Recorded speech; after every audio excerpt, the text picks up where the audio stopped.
କିଛି ନୂଆ ଶିଖିବା, କିଛି ନୂଆ ଜାଣିବା, କିନ୍ତୁ ବୁଝିବା, ପଢିବା ଏବଂ ପ୍ରୟୋଗ କରିବା, ସେଇଟା ହେଉଛି ଓଡ଼ିଆ ପାଠଶାଳାର ପ୍ରଚେଷ୍ଟା। ଆପଣମାନଙ୍କୁ ସମସ୍ତଙ୍କୁ ସ୍ୱାଗତ। ଓଡ଼ିଆ ପାଠଶାଳାକୁ ଚାଲନ୍ତୁ। ଆଜିର ଭିଡିଓରେ କଥା ହେବା କପା ଗଛ ବିଷୟରେ, ଯାହାକୁ କାର୍ପାସ ମଧ୍ୟ କୁହାଯାଏ। କପା ବା କାର୍ପାସ ଗଛ ଗୋସିପିୟମ ବଂଶ ଏବଂ ମାଲବେସୀ ପରିବାରର ଅଟେ। ଏହା ହେଉଛି ଏକ ଗୁଳ୍ମ ଜାତୀୟ ସପୁଷ୍ପକ ଉଦ୍ଭିଦ। 50ରୁ ଅଧିକ ପ୍ରଜାତି ଅଛି, କିନ୍ତୁ କପା ଉତ୍ପାଦନ ପାଇଁ କେବଳ 4ଟି ବ୍ୟାପକ ଭାବରେ ଚାଷ କରାଯାଏ। କପା ହଜାର ହଜାର ବର୍ଷ ଧରି ଚାଷ କରାଯାଇ ଆସୁଅଛି। ଏହାର ଉତ୍ପତ୍ତି ଭାରତ, ଆଫ୍ରିକା ଏବଂ ଆମେରିକାର ଅଞ୍ଚଳରୁ ଆସିଛି।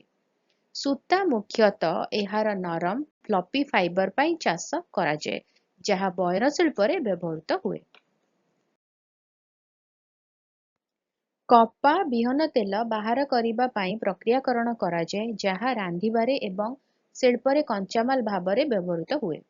21 ଡିଗ୍ରୀରୁ 30 ଡିଗ୍ରୀ ମଧ୍ୟର ତାପମାତ୍ରା ସହିତ କପା ଉଷ୍ମ ଜଳବାୟୁରେ ବଢ଼େ। ଜୈବିକ ପଦାର୍ଥରେ ଭରପୁର ଶୁଷ୍କ ନିଷ୍କାସିତ ମୃତ୍ତିକା କପା ଚାଷ ପାଇଁ ଆଦର୍ଶ।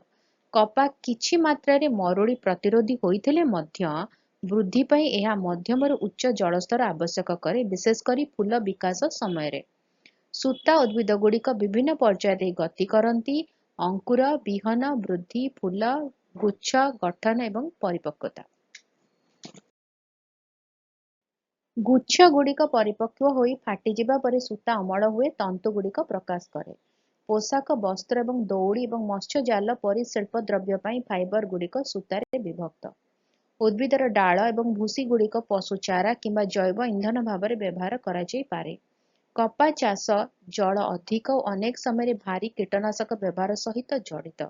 ଜୈବିକ ସୂତା ଚାଷ ସିନ୍ଥେଟିକ୍ ରାସାୟନିକ ପଦାର୍ଥକୁ ଏଡ଼ାଇଥାଏ ଏବଂ ପରିବେଶ ପ୍ରଭାବକୁ ହ୍ରାସ କରିବା ପାଇଁ ପରିବେଶ ଅନୁକୂଳ ଅଭ୍ୟାସ ଉପରେ ଧ୍ୟାନ ଦେଇଥାଏ। ଭିଡ଼ିଓଟି କେମିତି ଲାଗିଲା ମୋତେ କମେଣ୍ଟ କରିକି ଜଣାଇବ। ଯଦି ଭଲ ଲାଗିଲା ତ ଟିକେ ଲାଇକ୍ କରିଦିଅ, ଭିଡ଼ିଓକୁ ଅନ୍ୟମାନଙ୍କ ସହିତ ସେୟାର କର। ଚ୍ୟାନେଲରେ ଯେଉଁମାନେ ଭିଡ଼ିଓ ଦେଖୁଛନ୍ତି ସବସ୍କ୍ରାଇବ୍ କରିନାହାନ୍ତି, ଚ୍ୟାନେଲକୁ ପ୍ଲିଜ୍ ସବସ୍କ୍ରାଇବ୍ କରି ବେଲ୍ ଆଇକନ୍କୁ ପ୍ରେସ୍ କରି ଅଲ୍ ନୋଟିଫିକେସନକୁ ଅନ୍ ରଖିଥାଅ। ଭିଡ଼ିଓ ଅପଲୋଡ଼ ହେଲେ ନୋଟିଫିକେସନ ଯିବ, ଆମେ ମିଶିକି ପଢ଼ିପାରିବା, ବୁଝିପାରିବା ଏବଂ ଜାଣିପାରିବା। ତାହେଲେ ଦେଖା ହେବା ଆଗାମୀ ଭିଡ଼ିଓରେ। ଭଲରେ ରୁହ, ସୁସ୍ଥରେ ରୁହ, ମୋତେ ଅନୁମତି ଦିଅ। Bye bye.